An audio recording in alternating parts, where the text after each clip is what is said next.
Selamat pagi saudara. Hari ini hari yang luar biasa. Kita bertemu dengan saudara seiman di dalam kasih Tuhan. Mari sebelum kita mulai hari ini, kita menyanyikan satu lagu meninggikan nama Tuhan saat ini.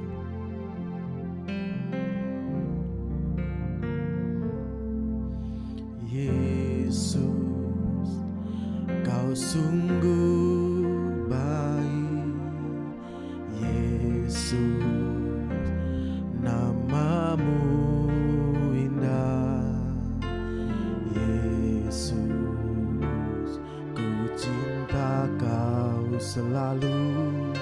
Ku tinggikan, ku agungkan selamanya. Yesus, Kau sungguh baik. Yesus, namamu indah. Yesus, ku cinta Kau selalu. Ku tinggikan, ku agungkan selamanya. Ku mau memujimu, ku selalu pujimu. Ku mau menyembahmu, ku selalu sembahmu. Kau yang layak terima semua pujian, kemuliaan hanya bagi Tuhan.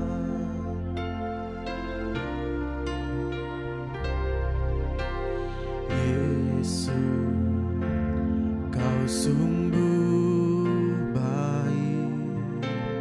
Yesus, namamu indah.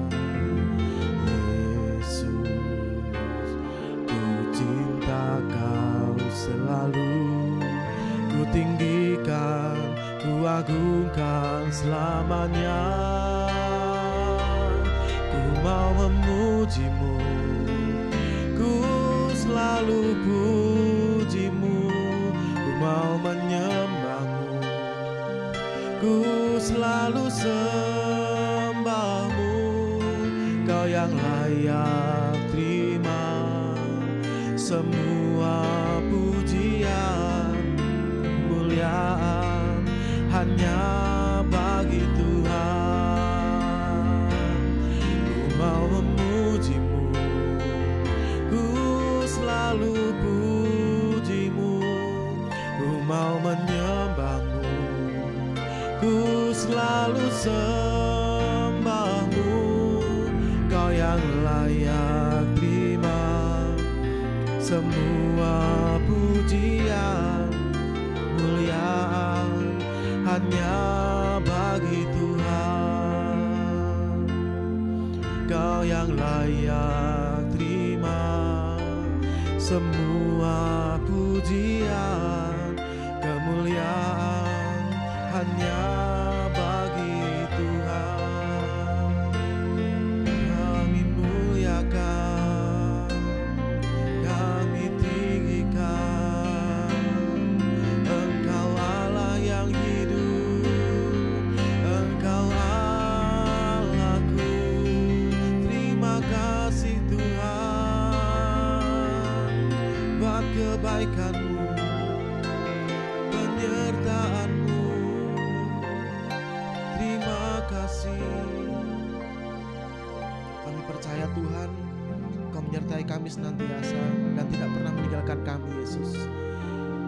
Engkau ada di dalam setiap hati kami, Tuhan. Engkau berkati kami, Engkau lembutkan hati kami saat ini, Tuhan, untuk mendengarkan firman-Mu, biar hati kami dipenuhi oleh urapan-Mu. Terima kasih Bapa, di dalam nama Yesus. Haleluya, amin. Shalom, selamat pagi Bapak Ibu Saudara yang dikasihi oleh Tuhan kita Yesus Kristus. Mari saya mengajak pagi hari ini untuk kita kembali bersama-sama merenungkan kebenaran firman Tuhan. Karena pagi hari ini Bapak Ibu Saudara, kita akan melihat bahwa sebenarnya Tuhan mengasihi setiap kehidupan kita ketika kita masuk di dalam hadiratnya. Dan pagi hari ini saya akan mengajak setiap kita untuk kita belajar akan satu subtema, bagaimana kita mengalami perjumpaan secara pribadi bersama dengan tentunya Bapak Ibu Saudara sebagai anak-anak Tuhan, sebagai mempelai wanita daripada Tuhan, penting sekali untuk kita mengalami perjumpaan secara pribadi bersama-sama dengan Tuhan. Karena kita mengerti Bapak Ibu Saudara, perjumpaan inilah yang nantinya akan dapat mengubah pola pikir kita, mindset kita, cara berpikir kita untuk melihat bahwa ketika kita berjumpa Tuhan, ketika kita tinggal di dalam hadirat-Nya, maka kita sebenarnya akan menemukan ya rahasia-rahasia Tuhan yang akan disingkapkan di dalam setiap kehidupan kita. Sebagai contoh Bapak Ibu Saudara, ketika kita bertemu dengan sahabat lama kita, ketika mungkin kita berjumpa dengan teman lama kita yang sudah tidak pernah kita jumpai Bapak Ibu Saudara, yang ada pastinya sukacita dalam hati kita. Pastinya mungkin kita bisa ngobrol bersama dengan teman atau sahabat kita di dalam hidup kita. Karena kita merasa bahwa sudah lama kita tidak pernah bertemu. Begitu juga dengan jumpaan pribadi dengan Tuhan. Ketika kita berjumpa secara pribadi bersama dengan Tuhan, maka saya percaya ada sesuatu yang Tuhan mau ubah di dalam setiap kehidupan kita. Mengapa kita harus mengalami perjumpaan secara pribadi bersama dengan Tuhan? Karena saya merasa bahwa di dalam kita menjalani kehidupan hari-hari ini, bahwa keadaan di sekitar kita ini bukan semakin baik. Keadaan, situasi, kondisi di dalam kehidupan kita hari-hari ini itu semakin hari semakin tidak baik. Bahkan dapat saya katakan semakin sulit. Tapi bagaimana ketika kita mengalami perjumpaan pribadi bersama dengan Tuhan, maka setiap hidup kita pasti akan mengalami perubahan dalam hidup ini. Kalau kita perhatikan di dalam kitab suci kita, bagaimana Tuhan itu dapat mengubah karakter seseorang yang tadinya keras, yang tadinya tidak dianggap menjadi rasul Tuhan karena dia melanggar apa yang Tuhan inginkan dalam kehidupannya. Tetapi ketika rasul ini mengalami perjumpaan pribadi dengan Tuhan, maka Tuhan dapat mengubah hidupnya.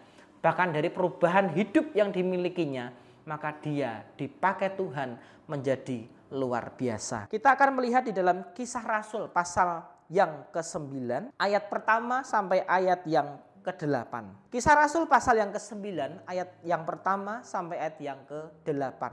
Judul perikop, Saulus bertobat. Sementara itu berkobar-kobar hati Saulus untuk mengancam dan membunuh murid-murid Tuhan. Ia menghadap imam besar dan meminta surat kuasa daripadanya untuk dibawa kepada majelis Yahudi di Damsyik, supaya jika ia menemukan laki-laki atau perempuan yang mengikuti jalan Tuhan, ia menangkap mereka dan membawa mereka ke Yerusalem.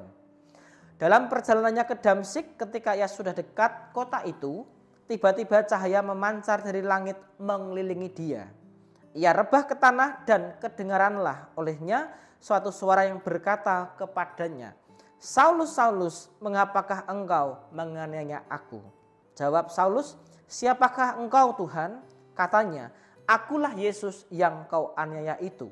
Tetapi bangunlah dan pergilah ke dalam kota, di sana akan dikatakan kepadamu apa yang harus kau perbuat." Maka termangu-mangulah teman-temannya seperjalanan, karena mereka memang mendengar suara itu, tetapi tidak melihat seorang juga pun. Saulus bangun dan berdiri lalu membuka matanya, tetapi ia tidak dapat melihat apa-apa. Mereka harus menuntun dia masuk ke Damsyik. Amin ya. Jadi kalau kita perhatikan Bapak Ibu Saudara ya, dari perjalanan ya pelayanan Rasul Paulus sebelum dia menjadi rasul daripada Tuhan, kita mengerti bahwa Rasul Paulus ini dikatakan sebagai penganiaya. Bahkan dia menguasai seluruh ya firman Tuhan pada waktu itu.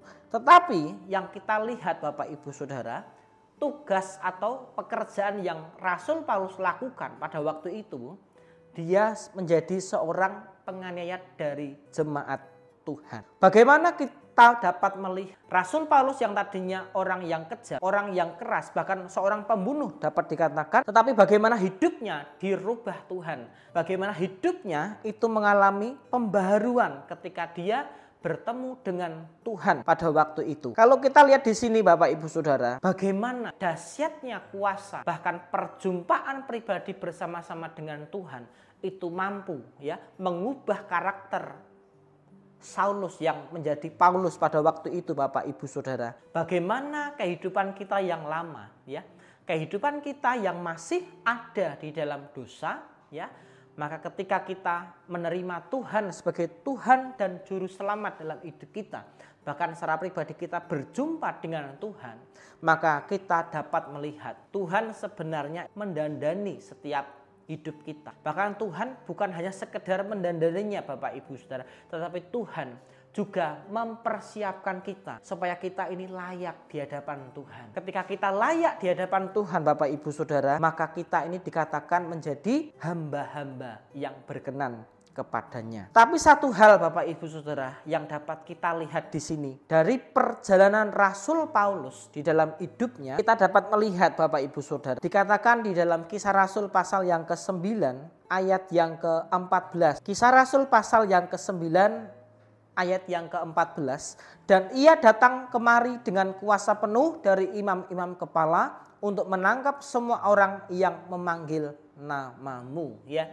Jadi di sini orang-orang tuh tidak percaya ya ketika Rasul Paulus ini mengalami perubahan di dalam hidupnya, ketika dia mengalami perjumpaan pribadi bersama-sama dengan Tuhan ya. Tetapi di ayat 15 dikatakan, tetapi firman Tuhan kepadanya, pergilah, sebab orang ini adalah alat pilihan bagiku untuk memberitakan namaku kepada bangsa-bangsa lain serta raja-raja dan orang-orang Israel. Aku sendiri akan menunjukkan kepadanya betapa banyak penderitaan yang harus ia tanggung oleh karena namaku. Paulus diubah namanya menjadi Rasul Paulus oleh Tuhan Bapak Ibu Saudara.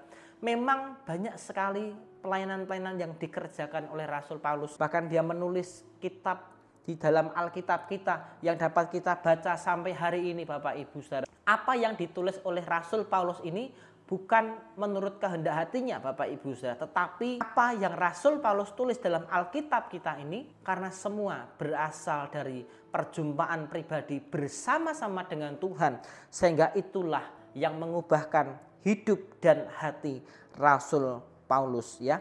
Bahkan dikatakan Rasul Paulus itu, hidupku bukanlah aku lagi tetapi Kristus yang ada di dalamku. Jadi ketika Rasul Paulus hidupnya dirubah oleh Tuhan, dia dapat berkata hidupnya bukan milik dia lagi tetapi hidupnya adalah milik Kristus. Rasul Paulus mengerti Bapak Ibu Saudara bagaimana ketika dia mengalami perjumpaan bersama dengan Tuhan, maka sebenarnya hidup Rasul Paulus ini sedang restart oleh Tuhan. Bahkan hidup daripada Rasul Paulus ini sedang dibersihkan, sedang direset oleh Tuhan supaya dipersiapkan Tuhan untuk menjadi rasulnya yang luar biasa. Jika dosa menyebabkan manusia itu menuju kepada kefasikan, tetapi percayalah, jamahan Tuhan itu akan mengubah kehidupan setiap kita.